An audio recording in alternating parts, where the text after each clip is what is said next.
Hi, this is Dr. Gary. Welcome to the weekly tune-up this week. I appreciate a lot of the feedback I'm getting from many of you. One of my viewers this week wanted me to clarify a couple of things, so let's do that right now. We talk a lot about grief on this program, anger, frustration, the way we view other people, the way we look at other people. And this particular viewer was curious on what I was intending when I said, let's change the rules when we forgive someone. What do I mean by that? So to clarify, changing the rules is simply changing the energy around it. Not saying that what that person said was good or it is okay or we're saying it's okay and we're just going to let it go. What changing the rules means is we're going to decide, and that's the operative word, is decide. We're not going to give it any more negative energy. By changing the rules, doing that, you're changing the rules from focusing on being angry and frustrated and upset at that person to pretty much casting them and what they did off of your life and focusing on the things in your life that make you feel good. You're changing the rules on the way you look at it. Most people, if they don't change the rules, they're going to be looking at it, continually being angry. It's going to fester inside of them. It almost creates kind of a neurological disease of anticipatory loss where they're always mad, they're always thinking about it, they're always feeling they've been wronged.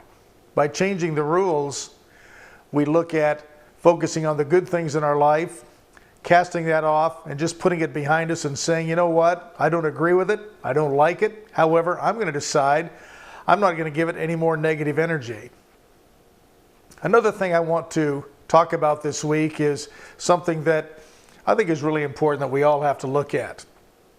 In this day and age, we're all focused on ourselves, we're focused on survival, we're focused on getting a job, we're focused on making money, feeding our families, or something that seems extremely important to us. And a lot of times, when we're really inwardly focused, when we're looking at inside rather than outside, we're missing a lot of the beauty of the universe. We're missing a lot of the beauty of how we can interface with another human being and make a difference in their lives. I'm asking all of us this week to take a good hard look at how you're living your life. Not that I'm judging you or saying that what you're doing is not appropriate or wrong. All I'm saying is let's wake up a little bit and understand that right now, in this world we're living in, it's not going to go back to what we thought was normal. It's going to keep evolving into something new. In your life, you have a lot to say about the way it evolves in your life.